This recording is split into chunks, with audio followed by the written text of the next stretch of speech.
kebijakan sekarang dengan 11 pemain asing, 7 ada di lapangan, 2 ada di bangku cadangan. Ini efektif nggak buat sepak bola kita, Bang? Sebenarnya kalau mau 7 ya 7. Saya kan hasil home pasti buat biaya away.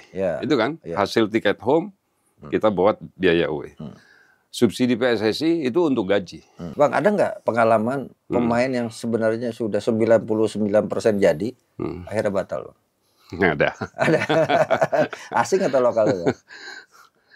Lokal semua.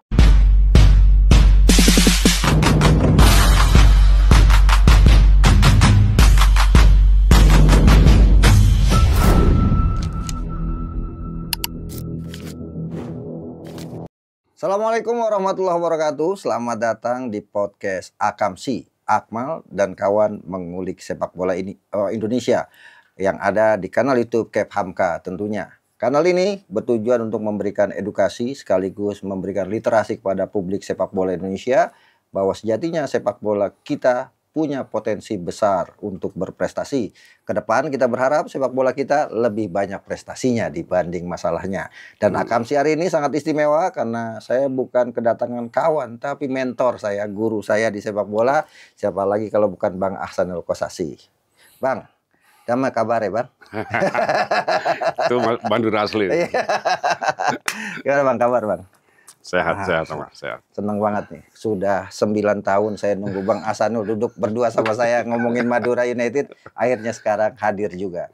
Bang, pertama saya mau tanya Bang. Apa yang membuat Abang begitu mencintai sepak bola, Bang? Iya. Sepak bola itu olahraga lengkap. Ya, lengkap itu dalam arti semua unsur kehidupan ada di sana. Ya. Mulai dari, sebutlah apapun. Ya. Semua ada dalam sepak bola. Ya. Nah, ini saya menyukai karena memang fighting spirit itu muncul, kolektivitas juga muncul, ya kan? Dan main bagus belum tentu menang, ya. Main jelek bisa jadi menang. Dalam sepak bola itu semua ada di situ, bahkan drama ada, ya. Kalau di beberapa di Indonesia ini sandiwara juga ada, gitu ya.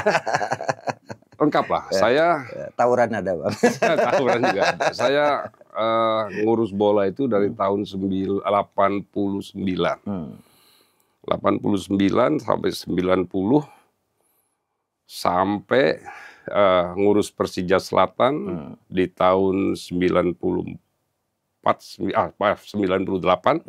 pasca krisis. Betul. PSJS sampai tahun 2000. Jadi ngurus waktu itu berarti ngurus Persija Selatan ini Pengcap ya. Iya. Kemudian Pengprov di Persija, kemudian jadi pengurus PSSI, bendahara waktu itu. Bendahara, Esko PSSI dan sampai ngurus klub. Jadi separuh hidup aku ini udah di sepak bola. Jadi gue tahu betul apa yang terjadi di sepak bola. Mulai dari sepak bola aneh-aneh ya, sepak bola gajah, sepak bola apa kita udah paham semua. Bang, emang apa namanya? Dulu Abang masih muda ada keinginan jadi pemain bola, Bang. Sehingga kemudian sepak bola begitu mendarah daging. Saya pengen waktu itu. Saya pemain bola di kampung ya. Di kampung Sumenep. Saya di Sumenep dulu. Main bola setiap sore saya main bola dulu. Main bola dengan tanpa alas kaki seperti biasa ya. Setelah itu ikut Indonesia Muda, klub di Sumenep juga. Setelah itu ya karena pindah ke Jakarta, di kampus juga ikut klub kampus di Pancasila. Dulu ada apa Liga Mahasiswa. Liga Mahasiswa, ya itu yang saya ikutin. Posisi saya striker waktu itu tapi striker nomor 10. Nomor 10. Jadi itu sampai hari ini saya tidak pernah lepas dari sepak bola. Bang, dulu kan Abang dulu awalnya Persepam Madura United, ya kan? Kemudian akhirnya mengakuisisi waktu itu Pelita Bandung Raya, ya kan? Untuk kemudian menjadi Madura United. 10 Januari 2016. Mau 10 tahun nih, Bang. Iya. Nah, tapi banyak orang yang bilang ngurus bola di Indonesia nih bakar duit, Bang. Itu bener nggak, Bang? Betul. Belum ada untungnya sampai sekarang. Sepak bola ini memang hobi ya. Kita tidak pernah pikirkan untung rugi. Tapi jangan sampai kita konyol juga. Pertemanan saya dalam sepak bola itulah memanfaatkan potensi-potensi pertemanan saya yang ada. Mulai dari Persepam, ya bagaimana merayu para sponsor, pengusaha-pengusaha di Madura, terutama investor yang ada di Madura. Waktu itu ada Kangen Energi, ya, kita munculkan di situ. Ada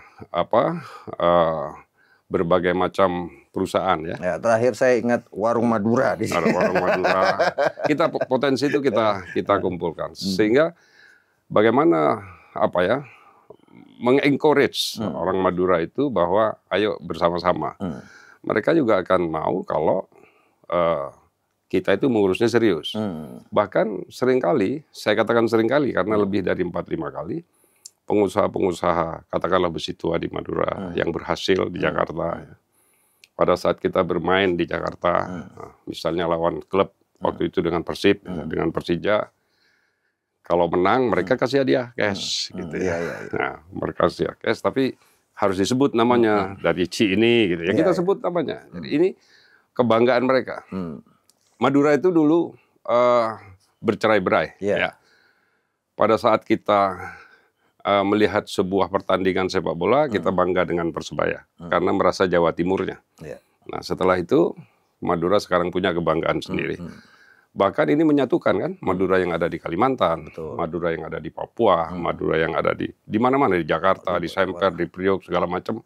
Melihat bahwa Madura United ini Madura bersatu. Madura emang ada di mana-mana, Bang. Di samping Alfamart, Indomart ada Madura. Itulah survivalnya. Betul. Survivalnya. Iya. Mereka 24 jam lagi, Bang. 24 jam. Dan mereka tidak khawatir ada di sebelah pesaing. Iya. Ya kan? Ada Alfamart, ada Indomart, ada Madura Mart juga ya, ada warung Madura. Jadi mereka fighting spirit luar biasa, dan itu harus dihargai oleh semua. Kebanggaan masyarakat Madura bahwa mereka petarung. Dan ini ditunjukkan di sepak bola. Betul. Dan Bang, kalau bicara break even point sampai 10 tahun ini ada nggak Bang satu musim? Pernah. Satu musim pada saat Udem Wingi kita surplus cukup banyak, cukup besar. Karena jersey waktu itu laku cukup banyak, kemudian penonton penuh. Pada saat striker kita punya Peter Odemwingie. Nah, ini pertanyaan saya, Bang. Kenapa Abang bisa ambil Peter Odemwingie waktu itu, Bang? Ya, waktu itu ada marquee player. Dari sekian banyak marquee player, semua klub ngambil kan. Saya coba menghubungi beberapa teman. Bertanya, saya tidak perlu sebutkan di sini, kemudian merekomen satu orang ini, yang namanya Peter Odemwingie. Waktu itu dia main di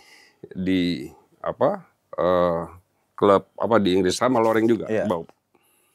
Kemudian dia timnas Afrika Selatan. Jadi pilihannya waktu itu ada Sissoko, ada Michael Essien, ada pemain yang di Padang itu. Dismen Padang juga main waktu itu. Main Liverpool tuh. Ya. Akhirnya saya pilih Peter Odemwingie. Kita resmikan di sebuah kafe di mana di FX waktu itu. Taken sama dia. Saya juga nggak begitu yakin, tapi saya melihat dari posisi slim ya, bentuk badannya ini kayaknya mudah-mudahan lah waktu itu. Dan ternyata memang luar biasa ya. Dan dia main tanpa beban. Tanpa beban itu artinya dia main dengan posisi bahwa dia bilang kepada saya bahwa saya kesini, saya udah pensiun sebenarnya di sepak bola. Tapi saya kesini, saya mau berlibur sambil bermain bola. Sehingga saya tidak ada beban bermain itu. Saya menikmati setiap permainan yang ada di Indonesia. Dan memang betul. Tidak pernah satu game pun dia tidak bermain bagus. Kecuali pada saat dia dapat kartu merah itu pun karena dia emosi. Gue nggak nyebut nama ya. Iya, waktu itu saya nonton masalah di kandang gitu, Bang. Iya, itu memang betul-betul. Dan itu salah satu yang saya sempat ketemu dia menyesal gitu kan, ya dapat kartu merah di Indonesia itu kan. Kecewa sama wasit juga waktu itu. Iya.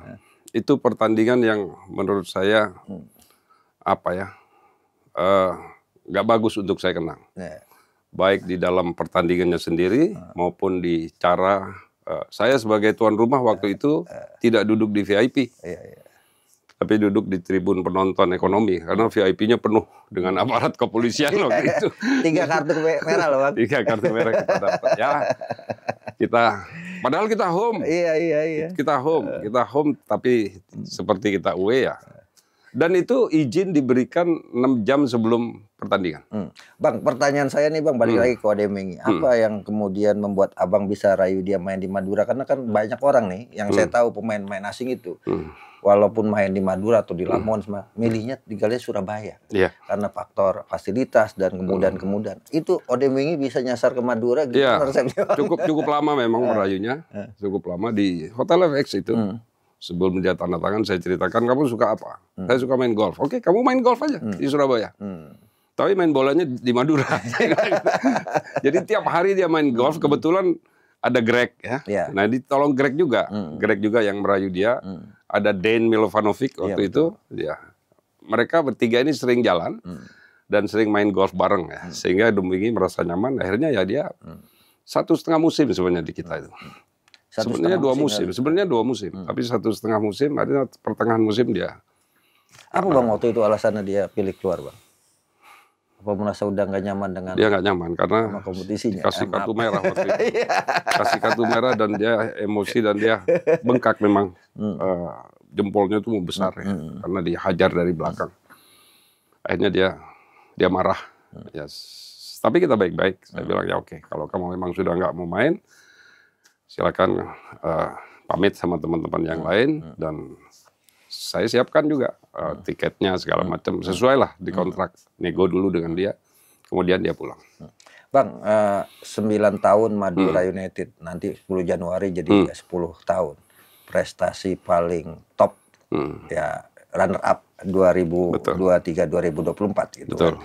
Championship Series tanpa diduga orang nggak ada yang menyangka Madura bisa jadi runner up ketika itu dengan pemain-pemain yang sebenarnya luar biasa. Betul. Tapi habis itu kemudian kenapa pemain-pemain itu Abang nggak pertahankan kemudian mereka akhirnya pergi Bang? Ada tragedi kan waktu itu Akmal ya. Saya tidak bisa berkomunikasi dengan pemain. Jadi dari sekian pemain asing termasuk si Rivera, Jaja, Kleberson gitu ya. Saya tidak bisa berkomunikasi dengan mereka. Kemudian ya saya bisa memahami langkah mereka melakukan itu. Karena memang pertama kontrak dengan kita habis ya. Yang kedua saya tidak bisa berkomunikasi. Kalaupun saya berkomunikasi saya tidak punya daya upaya pada saat itu untuk mencegah mereka. Tidak punya satu sweetener pun yang bisa saya tawarkan kepada dia. Pada saat saya sendiri sedang tidak bisa berbuat banyak dalam sepak bola. Sehingga mereka pergi, tapi perginya semua baik-baik. Mereka WA kepada saya, menyampaikan, kemudian datang manajer ke tempat saya, ke manajer ya, datang manajer ke tempat saya menyampaikan beberapa hal. Saya bisa ngerti, akhirnya ya mereka pergi dan saya bilang kepada manajer, kamu harus memulai ini dari nol. Jadi inilah yang kita diuji terhadap kecintaan saya di sepak bola. Dengan segala upaya kamu harus tetap survive. Madura United harus kita upayakan. Dan memang musim terberat itu adalah di tahun musim kemarin. Tapi kalau bicara tanpa diduga bisa masuk final pada saat itu kan baik prosesnya dari tahun 2021, 2020 sebenarnya. Jajak itu masuk ke kita 2020. Jajak segala Kleberson itu 2020. Artinya peaknya mereka itu 2023.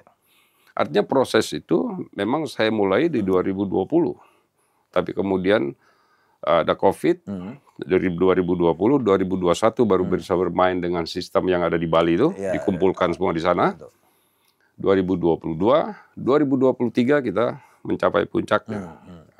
Nah disitulah sebenarnya bahwa sepak bola itu memang sebuah proses, Termasuk juga kita yang sekarang. Kemarin kita dengan Jordi, Iran, Lulinya, ya, kita pertahankan sekarang, ya kan?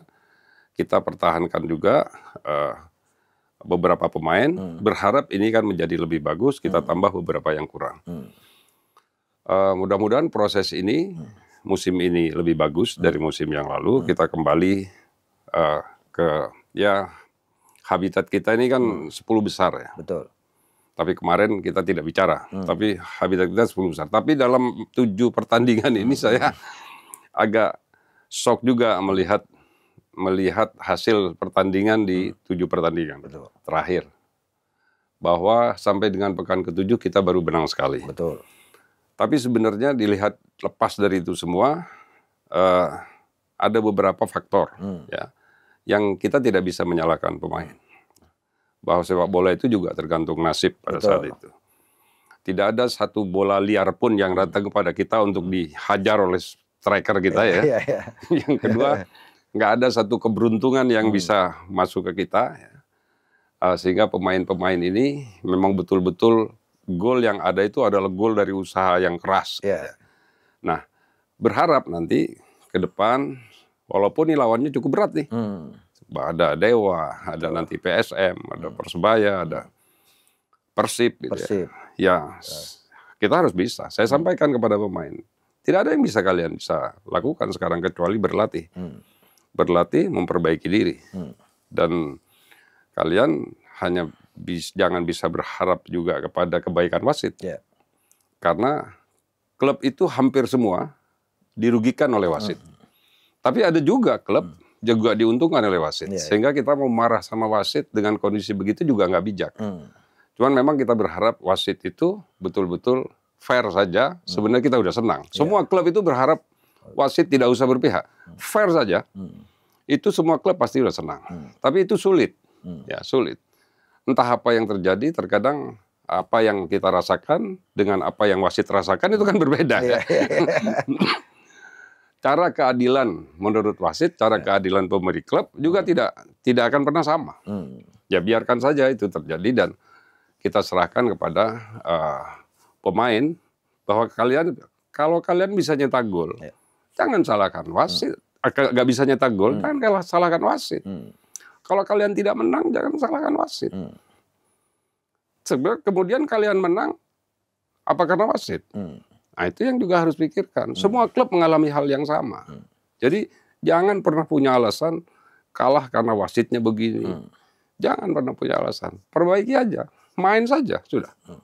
Bang, musim lalu tuh 2023-2024 Madura United peringkat 2. Tapi musim berikutnya di antara apa ya saya bisa katakan ini antara deg-degan dua-dua yang tampil di AFC Challenge League di kompetisi itu harus juga berbagi 2 konsentrasi sementara di kompetisi hampir mengikuti jejak PSIS Semarang gitu kan yang tim top kemudian tiba-tiba degradasi.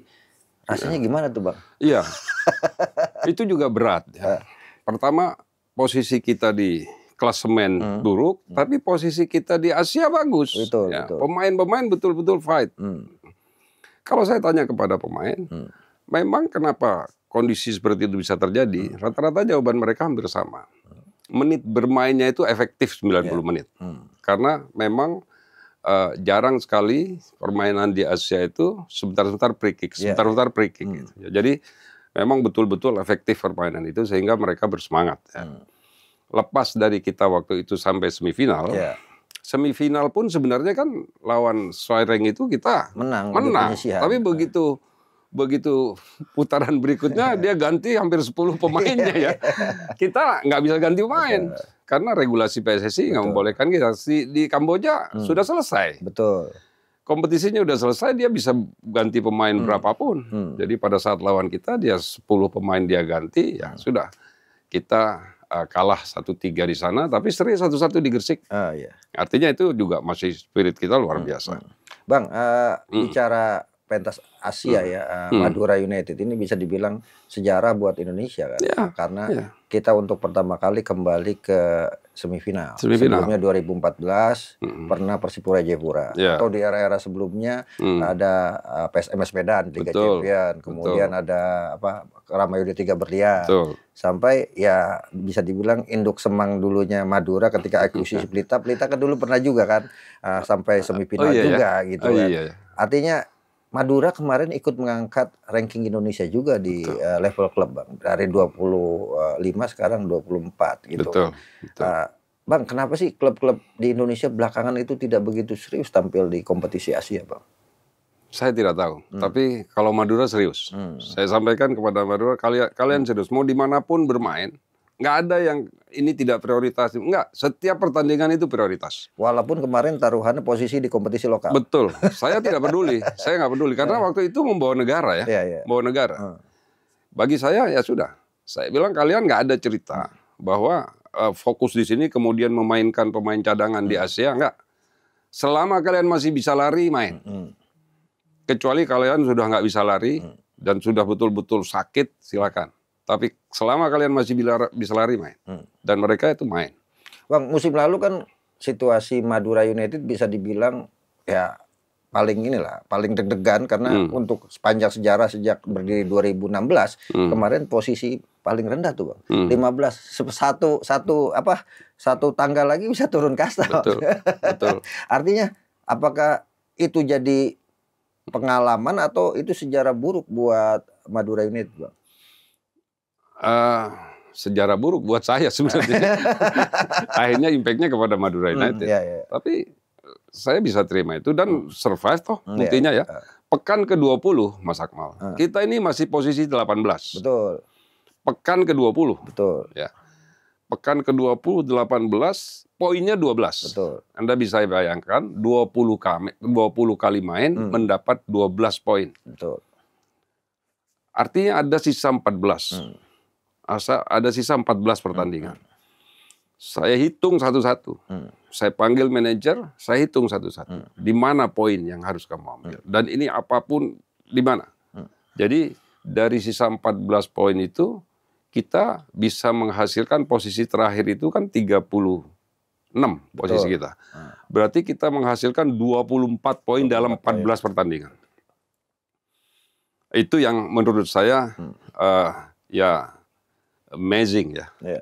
Dan betul-betul miracle, keajaiban. Kalau bahasa ininya inamalu seriusro, Bang. Iya, inamalu seriusro. Jangan menyerah. Ada kemudahan juga di sana. Jangan menyerah. Kalian kalau saya waktu itu sampaikan betul kepada mereka karena saya sudah bisa keluar waktu itu. Saya sampaikan kepada mereka. Baru mereka bangkit gitu. Dan ya 7 kali kemenangan dari 14 pertandingan sisa itu 3 kali seri, sisanya kalah. Iya. 24 kita poin. Dan musim kemarin bisa dibilang ya musim paling pusing buat Madura ini berapa kali? 3 kali ganti pelatih, Bang. Iya. Ya kan? Tapi itu ya sudah. Untuk bisa suruh artinya gini, Bang. Tahun kemarin jadi pelajaran buat musim ini gitu ya. Jangan sampai Abang itu deg-degan juga musim ini ya. Nah, Bang, kebijakan sekarang dengan 11 pemain asing, 7 ada di lapangan, 2 ada di bangku cadangan. Ini efektif nggak buat sepak bola kita, Bang? Sebenarnya kalau mau 7 ya 7. Gitu loh ya. Kalau 7 pemain di lapangan ya sudah 7 aja asingnya. Kenapa harus 7 ya kan? Terus di line up ada 9, ya kan? Terus di kontrak 11. Betul. Itu yang saya nggak habis pikir. Kalau 7 bisa di lapangan, ya sudah 7 saja. Klub boleh kontrak 7. 7 main. Tapi saya yakin ini adalah mengakomodir klub yang masuk ke Asia. Kan? Betul. Tapi itu tidak pernah dirasakan oleh Madura dulu. Ya kan? Madura didiamkan dulu. Pemainnya begitu, bahkan mau ganti pemain pun kan nggak bisa. Betul. Jadi, atau ini Madura dijadikan pengalaman oleh PSSI, sehingga tahun ini boleh segitu. Dulu Madura tidak terjadi. 6 pemain asing, ya 6 dari mulai pertandingan pertama sampai pertandingan terakhir, 6 pemain asing saja kita. Nah sekarang 7, tapi bisa 9, bisa 12. Sebenarnya, porsi-porsi seperti itu kan jadi mengusir banyak pemain lokal kita. Ya. Jadi kalau dimainin 7 setidaknya tinggal 4 slot. Tinggal 4 slot, 2 naturalisasi misalnya. Iya. Sudah, tinggal 2. 1 pemain U23. 1 U23 sudah tinggal 1. Tinggal 1. Nah tujuannya agar tidak mahal pemain. Oke, saya bisa terima. Tapi saya tanya Bang, sebagai pemilik klub, memang pemain lokal kita mahal-mahal ya? Mahal, tapi kan ini based on negosiasi. Pemain lokal itu bukan berarti dia tidak mau turun, enggak. Faktanya banyak yang mau turun di saya. Cuma kadang-kadang klub itu juga terlalu tinggi menghargai pemain. Karena emosi mereka misalnya untuk mendapatkan pemain yang luar biasa gitu, kemudian meng-hire itu dengan lebih mahal. Bahkan 2-3 kali lipat dari klub awal.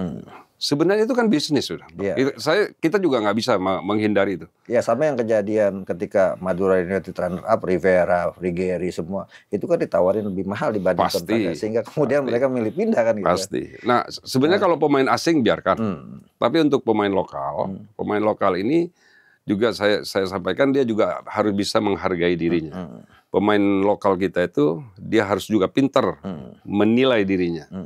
Kadang-kadang pemain lokal ini terlalu tinggi menilai dirinya, sehingga dia berharap sesuatu, bahkan begitu pindah dia hilang momentum itu. Padahal kalau dia bersabar 1-2 musim lagi di klub lamanya, di mana nama dia naik, gitu, itu momentum dia. Karena biasanya nama naik itu 2 musim, 3 musim dibutuhkannya, ya kan?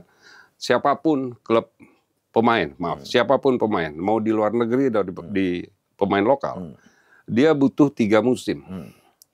Bukan 1 musim bagus kemudian menawarkan dirinya dengan begitu.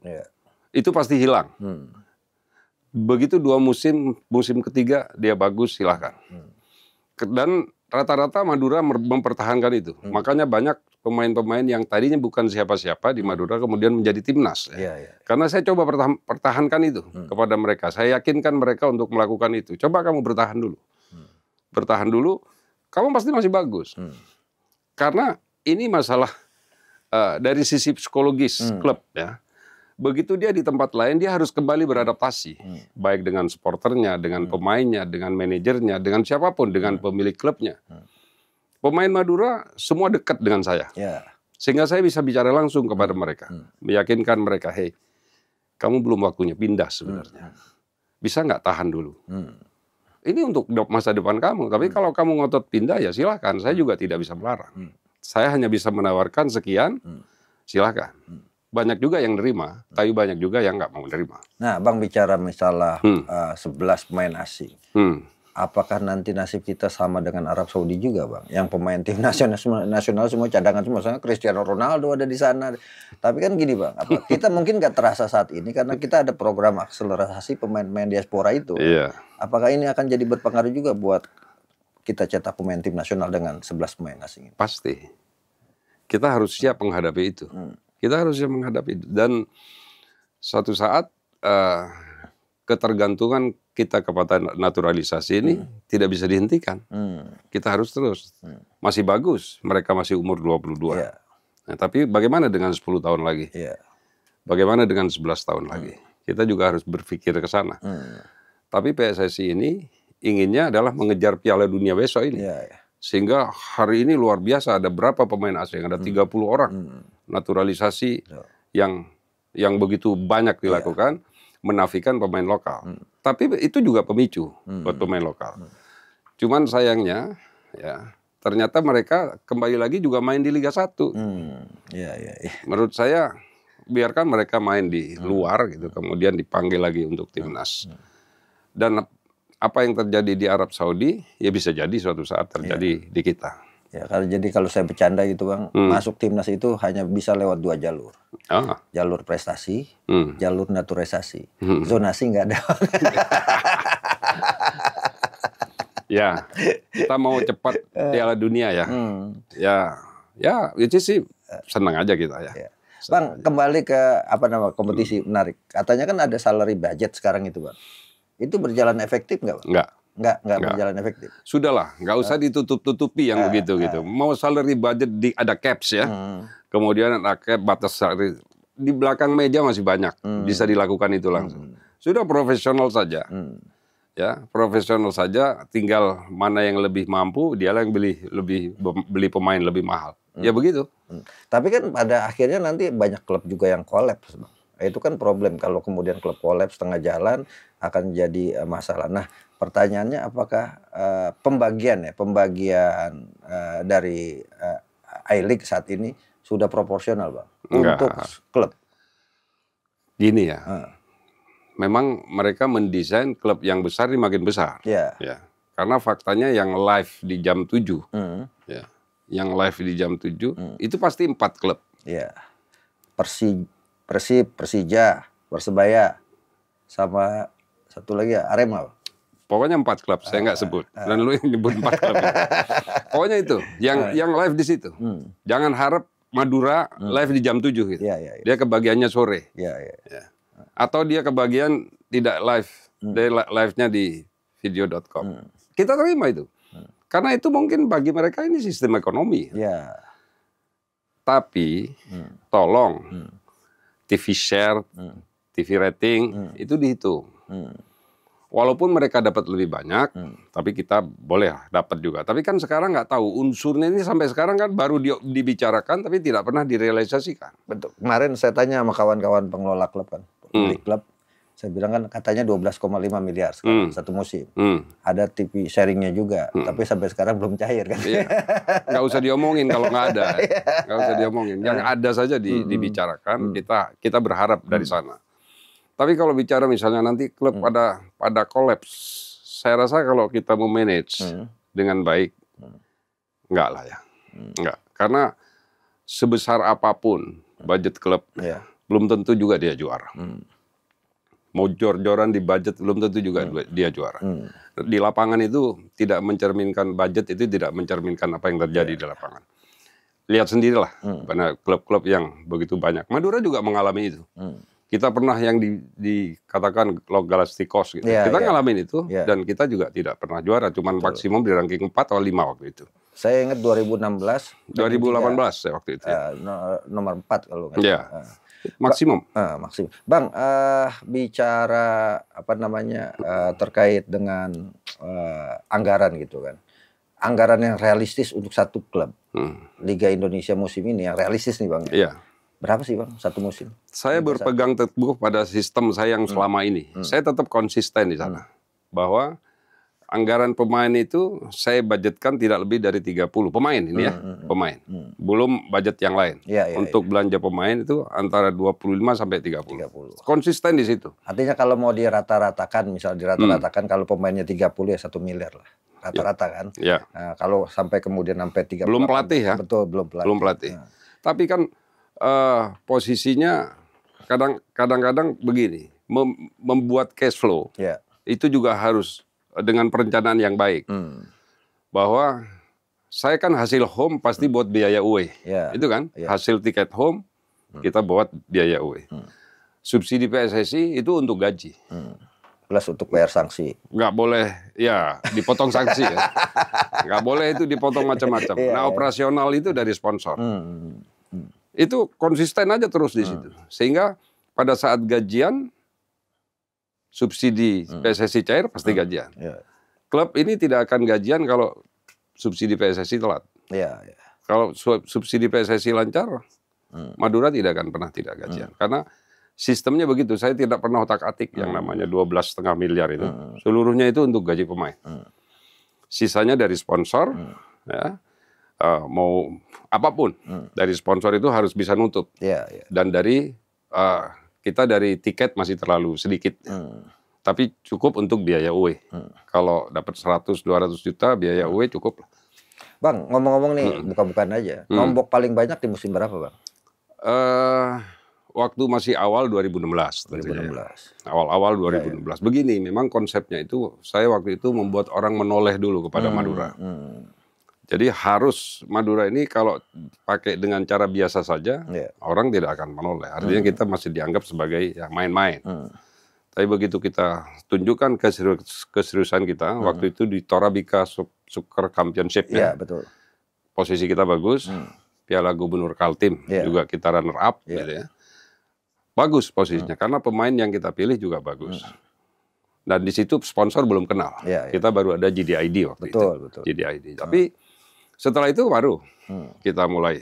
Itu sebenarnya memang kita harus bikin suatu gerakan yang agak radikal, ya, agar orang menoleh. Kalau orang menoleh itu biasanya datang. Yang repot kalau orang hanya jalan, menoleh pun tidak kepada kita. Nggak mungkin dia datang ke Madura. Sehingga pada saat dia menoleh, saya berharap dia datang ke Madura. Ada apa di Madura? Nah itulah yang membuat kita sampai 2018-2023, kita ke sana arahnya. Sebenarnya target juara waktu itu emang 2018. Tapi kembali lagi, di situ meyakinkan statement saya tadi, bahwa ternyata juara dengan tidak elastis dengan jumlah budget yang ada. PSM dulu juara, budgetnya juga minim. Jadi memang Pertama ya nasib sebenarnya. Nasibnya lagi bagus ya sudah. Ya bagaimana kemarin? Dia pada supporter Persija ya. Iya. Persija di gol Persija nggak pernah terjadi gitu ya karena kita apresiasi Nadeo luar biasa kan. Mau ditendang di sudut kanan, sudut kiri, atas, bawah semua ditips oleh Nadeo. Kalau itu udah that's football. Kita harus percaya itu. Sepak bola itulah seninya gitu. Salah satu yang saya sukai kan dari situ. 99% ini gol. Itu tidak terjadi. Walaupun harus merupakan kantong dalam-dalam. Jadi kan banyak orang bilang ini orang ngurus bola orang gila semua nih gitu kan. Karena apa? Karena nggak ada untungnya. Yang ada istilahnya senangnya 5 menit, pusingnya 5 bulan. Senangnya lagi menang aja tuh 5 menit. Orangnya WhatsApp selamat. Enggak juga. 5 bulan. Bagi saya senang terus saya. Oh, gitu. Saya nggak pernah merasa sedih. Oh, iya. Tapi kecewa ya. Tapi sedih karena sepak bola Kecewa karena pertandingan banyak hal terjadi. Karena banyak unsur. Tapi sedih karena sepak bola saya nggak. Bang, ada perbaikan nggak Bang dengan hadirnya VAR saat ini, Bang? Ya, ada perbaikan. Harus diakui ada perbaikan. Tapi drama itu hilang ya. Ya. Yang kedua, saya melihat di Indonesia semua free kick harus pakai VAR. Nggak penting gitu ya. Jadi sesuatu yang ini mudah-mudahan wasit tidak menjadikan alat ini sebagai alasan untuk menghukum klub tertentu. Sudah pertandingan berjalan gitu, ada sesuatu pelanggaran. Kemudian potensial red card. Padahal itu tidak bahaya, ya. Tidak dalam potensi mencetak gol. Kalaupun dia ada sikutan atau apapun, bukan sesuatu yang mencederai pemain, tidak disengaja. Tapi itu bisa red card. Dan itu dialami banyak klub. Jadi tolong dari sisi ini Komdis atau siapapun atau komisi wasit melihat dong ini. Yang potensi red card, potensi penalti itu yang betul-betul potensial ya. Jangan orang yang pertandingan lagi berjalan bagus ini.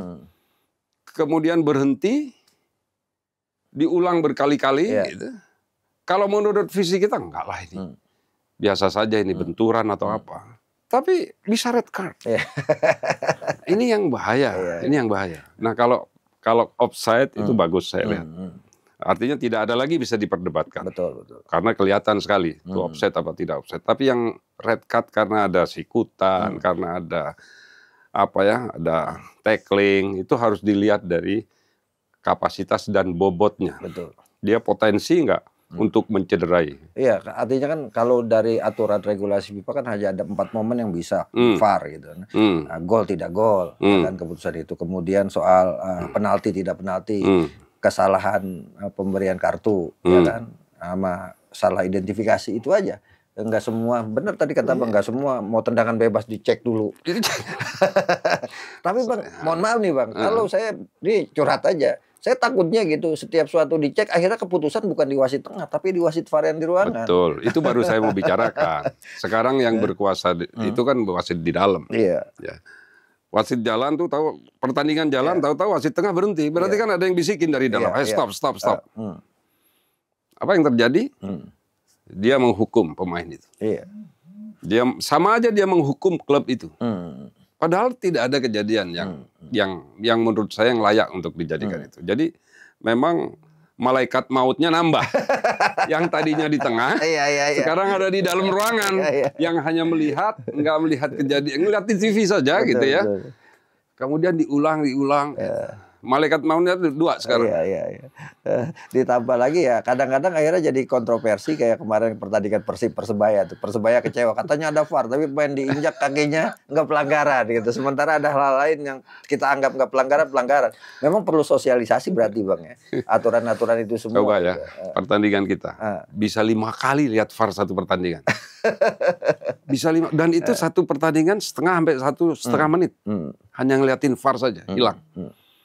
Coba lihat di luar. Sebanyak itu kah? Bahkan pernah satu pertandingan tidak ada VAR muncul. Betul. Walaupun ada kejadian yang menurut saya luar biasa, tapi VAR nggak muncul. Jadi memang, ya itulah, wakil Tuhan ini kan caranya macam-macam. Caranya macam-macam. Ya kita pasrahkan lagi dia, cuma tolong perbaiki. Karena klub ini kan kasihan, pemain-pemain itu, latihannya sudah luar biasa. Pada saat itu dihukum hanya gara-gara ya, sebuah ketidakadilan, itu kecewa loh mereka. Bang, satu lagi Bang, ada aja. kasus satu yang saya nyampe sekarang masih bertanya-tanya, padahal saya sudah kritisi itu. Terkait ketika Madura melawan Persis Solo partai pertama. Ya kan ada pemain yang not eligible, yang tidak bisa dimainkan. Kalaupun kemudian dimainkan, maka itu melanggar, ada pelanggaran regulasi liga, ada juga pelanggaran kode disiplin PSSI pemain Persis Solo itu. Tapi nyampe sekarang kok apa perlu di sepak bola kita itu, apa perlu kemudian semua harus mendorong baru kemudian oh iya kan selama ini gitu. Saya nggak tahu ya. Ya kan artinya setelah melawan Madura, baru pemain yang bersangkutan itu kemudian dilarang main kan 4 pertandingan berikutnya. Betul. Artinya kan ketika dimainkan dia tidak layak dan di semua liga loh. Betul. Lihat penjaga gawang Persib. 2-3 kali main pertama nggak main dia. Karena memang hukuman sebelumnya. Betul. Persib konsisten melakukan itu. Artinya apakah penegakan hukum di kita itu juga masih lemah juga, Pak? Saya harus mengatakan itu iya. Ya. Dan itu adanya di federasi. Federasi tinggal kalau sudah orang dihukum tidak boleh main. Mau itu hukumannya apapun di semua liga internasional sudahlah dihukum. Tapi ya tidak ada yang berteriak tentang itu. Bahkan belum apa-apa sudah menyangkal bahwa begini begitu, seolah-olah membela klub tertentu. Yang sudah saya bilang kalian diam, nggak usah ikut-ikut. Saya sampaikan itu urusannya federasi. Kalian jangan cengeng antara urusan begini, saya sampaikan. Udah serahkan aja federasi. Kalau federasi nggak mau hukum, kalian mau apa? Saya gitukan kepada mereka. Ya sudah. Walaupun kita sendiri ngenes ya. Ini apa sih sebenarnya maunya? Kadang-kadang PSSI itu misalnya ya, Komdis nambah pertandingan ya, melarang pertandingan, pemain kena kartu merah, kemudian ditambah 3, tambah 2, tambah 4. Kita itu jangan sampai kita berpikir nanti karena lawannya habis ini habis ini. Jangan sampai kita berpikir begitu, karena kalau kita berpikir begitu kita sudah suudon kepada Komdis. Dan Komdis itu nggak usah lah nambah-nambah gitu ya. Kalau mau nambah konsisten, kenapa sih nambah 3? Kenapa nambah 2? Kenapa ada yang nggak ditambah? Nah, yang seperti ini yang membuat kita selalu bertanya. Dan bertanya itu ya cuma bertanya, tidak ada lagi yang bisa kita lakukan karena mereka yang pengambil keputusan tertinggi dalam federasi ini untuk menghukum pemain. Dan pengaruh loh, pemain kehilangan 3 kali pertandingan terhadap 1 orang pemain kunci. Itu kan pengaruh. Iya. Jadi, kemarin yang baru nih pemain PSM Yoran Fernandes salaman sama wasit tambah 4 pertandingan tidak main. 4 pertandingan. Coba. PSM jadi pincang di belakang. Sedahsyat itukah hukuman buat dia gitu ya. Itu mungkin ada kali di regulasi, saya nggak tahu. Apakah ada itu di regulasi kalau nggak mau salaman. Iya. Ya perlakuan yang paling gampang kan ukurannya perlakuan tidak baik, tidak menyenangkan di lapangan. Nah itu kan tidak ada yang spesifik. Sangat subjektif. Sangat subjektif. Kalau dia nggak mau salaman, apa masalahnya? Itu kan nggak mau salaman saja dia. Ya pernah kejadian di Eropa tuh, Rio Ferdinand pernah tidak mau salaman sama pemain. Dihukum ke 4 kali nggak? Enggak. Jadi biasa saja gitu. Maksudnya jangan melihat sesuatu yang kita besar-besarkan untuk sesuatu yang sebenarnya ya biasa saja. Tidak mau salaman kan berarti tidak mau bermusuhan. Cuman mungkin kalau saya lihat ya, Juran itu bukan tidak mau, dia kayaknya miss karena dia sedang fokus kepada sesuatu. Sementara tangan wasit begini, dia nggak ngelihat tangan wasit kecuali kalau dia lihat tangan wasit yang minta salaman, dia nggak mau. Oke. Tapi kalau saya lihat Juran itu tidak dalam posisi serius melihat tangannya wasit minta salaman. Apakah itu cara penilaian saya nggak tahu. Tapi menurut saya 4 pertandingan kasihan PSM. Bang, balik lagi ke Madura United, Bang. Ada nggak pemain yang Abang ingin cita-citakan rekrut ke Madura, tapi sampai sekarang nggak pernah kesampaian? Ada nggak, Bang? Yang Abang mau gitu? Ada, tapi saya nggak mau sebutkan, takutnya pemainnya jadi besar kepala. Ada. Nggak, pemain luar lah, pemain luar. Oh, kalau pemain luar nggak, saya nggak punya. Dulu saya punya namanya Oti. Ya, pemain cepat namanya Oti. Saya cari dia musim kemarin, tapi dia sudah dikontrak di tempat lain ya sudah. Jadi saya waktu itu cuma setengah musim kan, karena kemudian di stop gara-gara COVID, dia kembali pulang. Waktu itu ya dia pemain sayap kenceng lah ya. Ya saya kalau pemain asing cuman itu. Sebenarnya saya sangat senang itu permainannya Dejan Milovanovic, pemain gelandang bertahan. Tapi ya sudah 3 musim di tempat kita dan dia juga udah tua. Cari pemain kayak gitu ada di posisinya pemain timnas Singapura, Jacob Mahler. Itu mirip. Nah sekarang saya punya penggantinya juga menurut saya lebih bagus sebenarnya dari Den, Kerim Pelik ini. Bang, hampir 10 tahun pegang Madura, siapa pemain yang paling berkesan sepanjang 10 tahun ini di Madura loh? Greg. Greg. Dengan segala cerita panjangnya tentang dia ya. Walaupun Odemwingie tentunya ya, tapi kan kalau Greg kan 4 musim di kita. Ya dia datang ke rumah gitu ya. Benar-benar as a family. Datang dia juga bikin saya marah pernah, ya kan? Saya marahin dia juga pernah, dia ngambek pun pernah. Ya sama lah, dinamika dengan pemain itu kan macam-macam. Dia tidak mau main, tidak mau latihan juga pernah. Tapi saya sebagai pemilik klub kan tidak boleh ngambil keputusan yang tidak bijak. Saya harus saja ngomong. Dia datang ke rumah, main ke rumah, cerita apa Gek yang kamu ingin apa? Enggak semua keinginanmu saya penuhi karena lihat pemain lain. Iya saya tidak bukan buat saya ini, saya buat klub. Jadi diskusinya itu detail dengan dia. Bang, ada nggak pengalaman pemain yang sebenarnya sudah 99% jadi akhirnya batal? Nggak ada. Ada. Asing atau lokal? Lokal, Hamka Hamzah ini. Mana Hamka Hamzah? Iya. Sakit di Bang Sudah saya taruh di kalendernya Madura United loh namanya. Oh, udah ditaruh namanya. Jangan-jangan Bang. Tadi kan dia udah janji, siapa yang datang Bang Hasanul? Saya datang. Tiba-tiba meriang. Jangan-jangan gara-gara itu dia ingat kejadian itu. Dia meriang, dia bilang, salah mau Bang Hasanul, saya nggak bisa datang karena besok mau pembukaan SSB, takut meriang nggak sembuh. Kalau Akmal lihat kalender di 2023, kalender Madura itu ada fotonya Hamka Hamzah. Tapi orangnya nggak pernah ada. Sampai sekarang orangnya nggak ada. Waktu itu berarti dia 2023 ke mana? Dari Arema. Iya, dari Arema. Iya. Dari Arema. Saya rekrut dia karena saya bilang dia penghalang gol Madura United ke Arema itu. Iya. Pakai tangan dihalangin waktu itu. Ntar kita kopi-kopi nih ketemu sama Hamka nih. Ternyata Hamka punya cerita pernah gagal kontrak ke Madura United.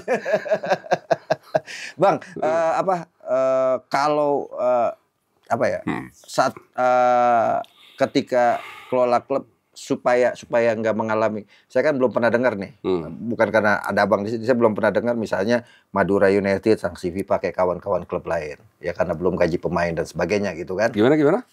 Dapat sanksi FIFA tidak boleh transfer pemain, kayak kemarin kan PSN, PSIS dan sebagainya. Nah ini buat pembelajaran kita. Ini bagaimana memainten uang yang ada dengan pengeluaran sehingga kemudian problem-problem ini tidak bisa diatasi. Iya, ada cash management, ada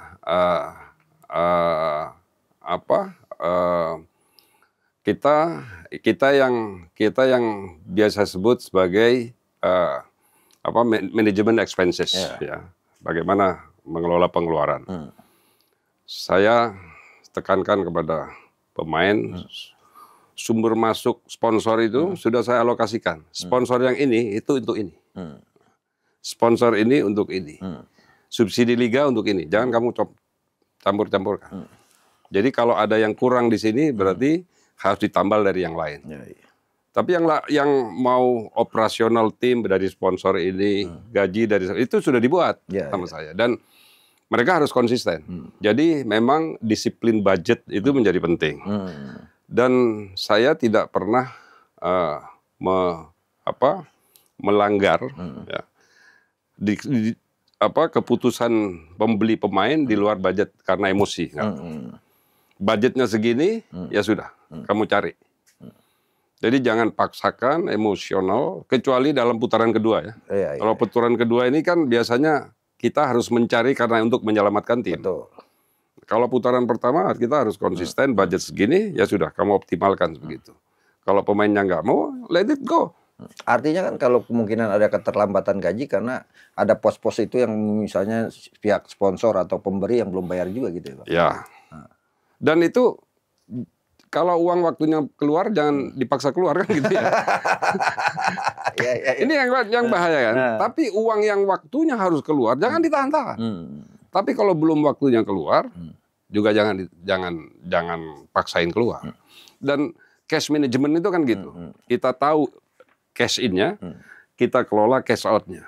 Mengelola cash out-nya itu dengan alokasi-alokasi yang sudah kita atur sesuai dengan kemampuan kita. Dan kalau ini dilanggar, pasti ada yang miss. Berarti kalau ada yang miss, pemilik klub harus talangin. Kan itu resikonya. Cuma kalau gaji nggak boleh ditawar. Tidak boleh itu. Makanya disiplin di sini menjadi penting. Tapi kalau yang lain, karena memang tidak bisa dimundur pembayarannya, itu nggak ada masalah. Tapi kalau gaji kan nggak boleh mundur. Iya. Bang, pertanyaan nih Bang. Kapan kira-kira dalam perhitungan program Abang Madura bisa juara? Ya, sebenarnya kemarin ya, 2023 ya. 2018, miss 2023. Gini, 2018 kita sudah mendekati ya, ranking 4. 2023 kita udah ranking 2. Mungkin mudah-mudahan 2027 saya punya target ulang kembali. Walaupun di 2026 tidak tertutup kemungkinan. Tapi kita lihat dulu. Karena terus terang kondisi politik pada saat itu di 2027 kan belum nih. 2028 baru tinggi lagi. Jadi kemungkinan kita harus targetnya di sini. Di 2027 kita cari bagaimana caranya kita bisa juara lah. Itu yang tepat momentumnya. Tadinya saya mau lihat 10 tahun. Artinya 2026 tahun depan. 2025, 2026, 2026, 2027 berarti tahun depan ya. Berharap itu mudah-mudahan tapi pelatih yang harus kita pelatih ini kan nggak bisa saya kayak kemarin ya satu musim 3 kali ganti orang, minimal kita cari yang apa ya, pelatih ini yang meramu sehingga nanti bisa juara. Itulah yang saya alami di 2021 sampai 2023. Mario Sosa sama si yang ngelatih Borneo sekarang sama Fabio Lefundes kan itu bagus itu. Dua-duanya puncaknya 2023 di Mario Sosa. Bang, pernah nggak punya pengalaman sampai harus jual-jual barang untuk nombokin bola? Enggak. Dari dulu saya 2010 saya sudah pegang divisi 1 Persija Selatan, PSJS. Saya manajer. Saya ketua umum Persija Selatan, kemudian PSJS, Persija Selatan itu saya pegang di divisi 1. Survive. Bisa. Bisa. Artinya mau naik ke divisi utama nggak mungkin. Karena ada Persija. Ya, sehingga waktu itu Persija Pusat kan ini. Persija Selatan, Persija Timur, Persija Barat, Persija. Nah, Persija Selatan itu saya, Persija Barat itu ada wali kota, Persija Utara, Persitara, wali kota, Persija Pusat waktu itu Bang Yos, gubernurnya. Persija Tim Bang Jen almarhum. Jadi sehingga kita support Persija, Persija Pusat. Sampai 2001 ya. 2001 sampai 2004 saya masih pegang. Habis itu hilang. Ya. Kemudian saya jadi pengurus PSSI. Jadi pengurus PSSI sampai 2009 sampai 2010 dia saya pegang Persepam. Jadi saya tidak pernah mengorbankan harta saya untuk itu. Tapi menjaminkan mobil untuk PSSI itu sering. Sering. Dulu begini, PSSI, saya kan bendahara PSSI. Betul. Dulu PSSI itu kan nggak ada budget dari negara. Sekarang saja dapat 200 miliar, 300 miliar. Dulu kan negara itu 120 ribu dari KONI untuk bayar telepon. Rupiah loh ya. Untuk bayar telepon. Betul. Seluruhnya mau timnas apapun, mau kegiatan apapun tidak ada uang pemerintah serupiah pun, seluruhnya dari pengurus. Sehingga waktu itu ke Vietnam 2000 SEA Games Vietnam itu 2003 kalau nggak salah.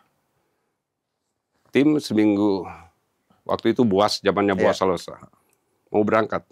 Pengurus nggak ada duit. Saya berharap wah nggak ada duit, ngandelin dari timnasnya waktu itu kan hancur. Jadi tidak ada penonton. Akhirnya Kang Nugraha Besus bawa BMW-nya. Saya jaminin Harrier, ya, kita kasih ke Pegadaian. Ya. Dulu Nurdin Halid juga emasnya istrinya dia bawa. Ini beneran. Kita jaminkan ke Pegadaian. Dapat uang waktu itu 350 juta. Beli tiket. Untuk SEA Games? Untuk SEA Games di Vietnam, Hanoi. Di Hanoi. Tahun 2003 apa 2000? 2003, Pak? Iya. Yang kita Hanoi. Gagal juga akhirnya. Gagal juga. Ya itu, kita sering kali begitu. Nah, dan PSSI itu mendapat budget dari negara setelah pada saat kita final Piala AFF ya. Piala Suzuki waktu itu 2007. Nah, saya mendapat budget dari negara 20 miliar. Karena sebagai tuan rumah kita. Tuan rumah, waktu itu pun perdebatan Piala Suzuki ini seru. Karena Piala Suzuki ini kita pada saat saya rapat di AFC dengan Kang Nuk di sana, dengan Dali Tahir masih ada, Kang Nuk udah almarhum tapi Dali Tahir masih ada. Kita tidak, AFC tidak berpihak ke kita, sehingga kita mundur aja dari AFF. Begitu kita mau mundur dari AFF, Suzuki nggak mau mensponsori. Dia bilang ya kalau Indonesia nggak ikut, Suzuki nggak mau mensponsori AFC ini. Sehingga mau tidak mau Indonesia harus ikut. Karena memang pembeli Suzuki semua di Indonesia. Marketnya mereka di sini. Nah kita sebenarnya punya bargain yang kuat dengan AFC itu. Karena nggak ada seramai dan sehebat penonton sepak bola Indonesia. Bang, ini bicara timnas, Bang. Besok kita round 4 Piala Dunia. Lawan Arab Saudi dan lawan Irak. Dengan situasi ekspektasi publik sangat tinggi. Kira-kira menurut Bang Hasanul, ada nggak peluang kita lolos Piala Dunia nih, Bang? Sebagai orang Indonesia ya, yang nasionalismenya sama, kita semua berharap kita lolos lah ya. Tapi kalau main di Arab,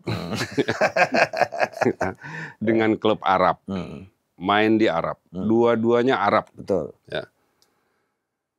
Ya, saya katakan mudah-mudahan kita menang.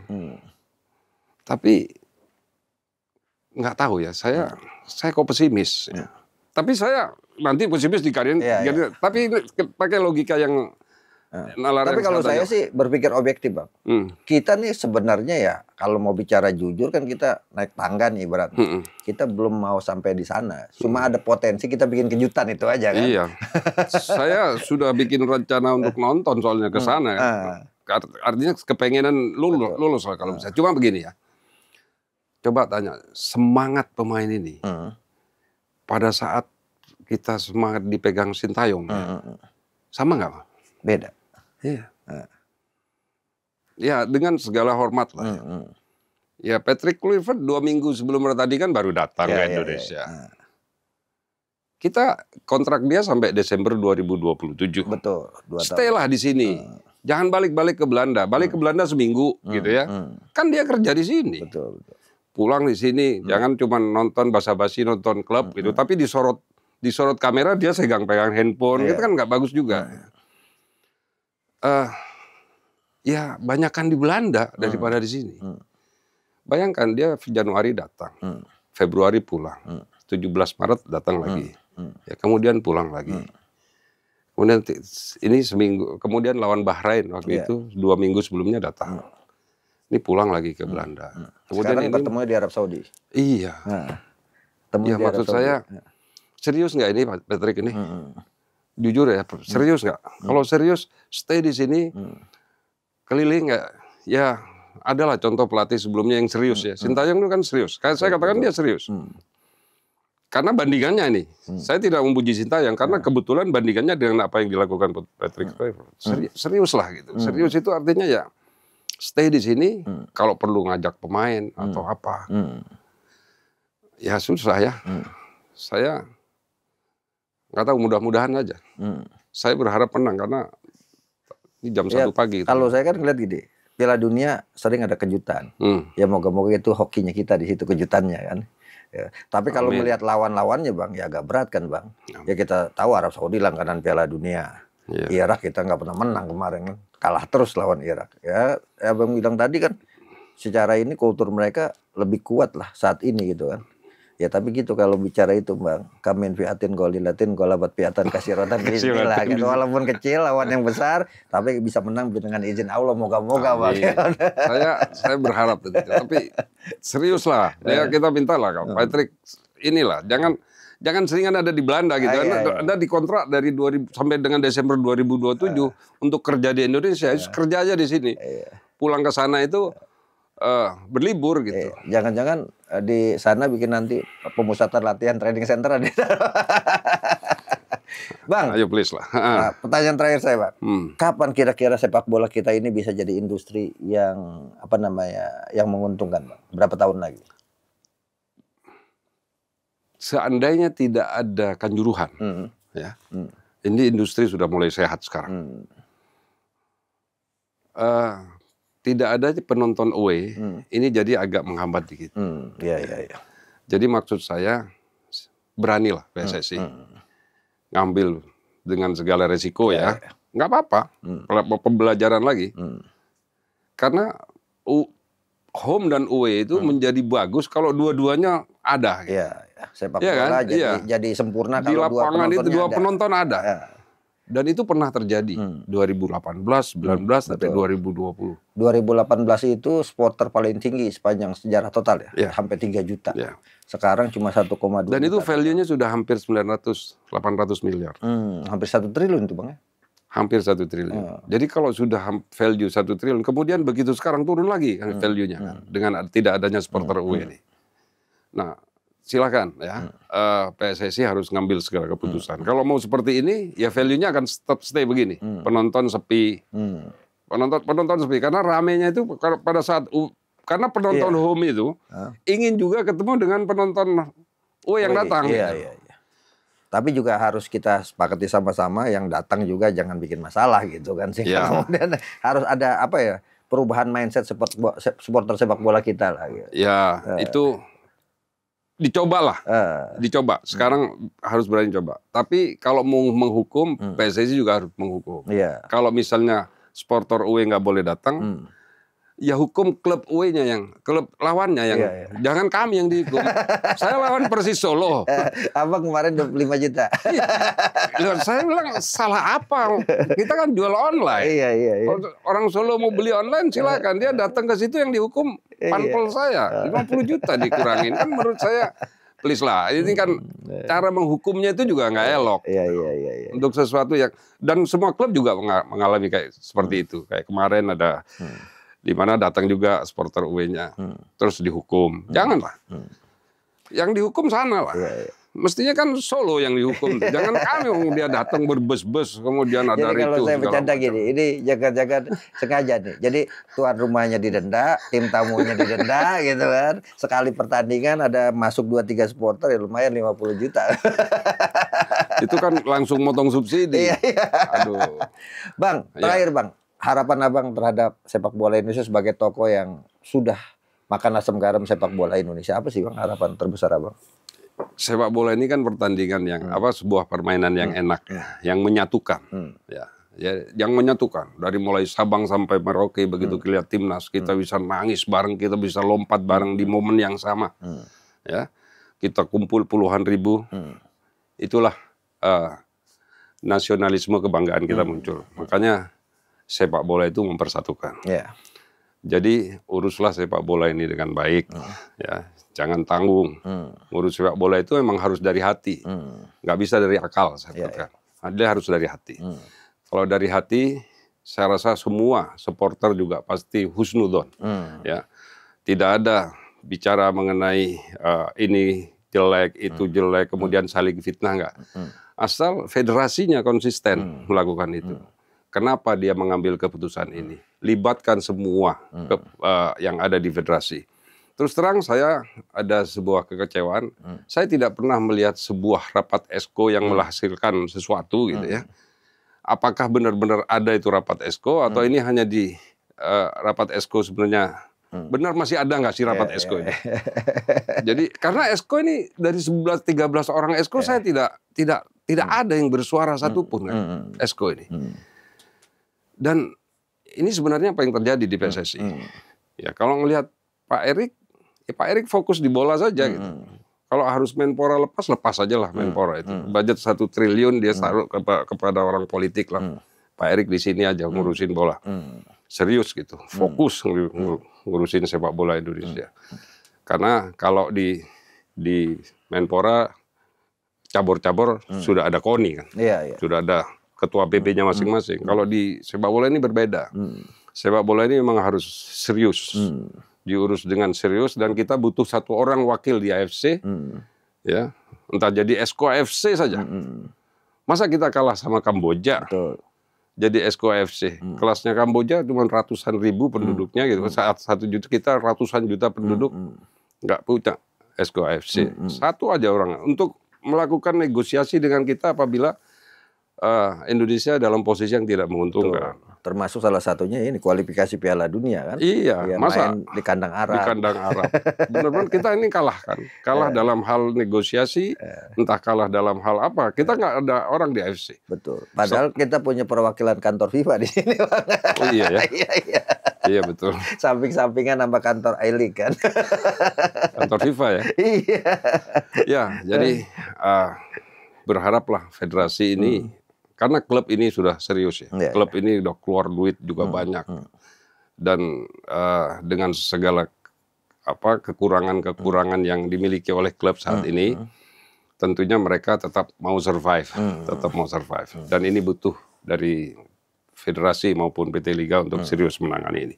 Saya rasa kita akan lebih baguslah ke depan. 2026 Piala Dunia mudah-mudahan inilah Indonesia menjadi pertama kalinya ikut Piala Dunia kan. Amin. Senang juga kita datang ke sana dengan bawa Indonesia gitu ya.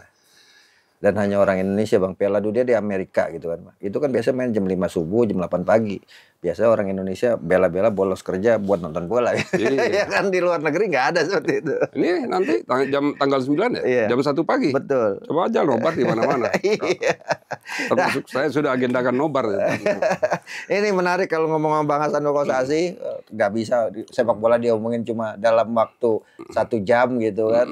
Bahkan 24 jam juga nggak cukup waktunya, tapi nanti lain waktu saya undang lagi Bang Hasanul Kossasi untuk kita bedah sepak bola kita. Tujuannya tentu yang tadi ke depan, bahwa ke depan sepak bola kita lebih banyak prestasinya dibanding masalahnya. Bang, terima kasih atas kehadirannya. Sama-sama. Sukses terus buat Madura United. Ya, salam Setong Der, Tretan TV. Ya. Amin. Terima kasih.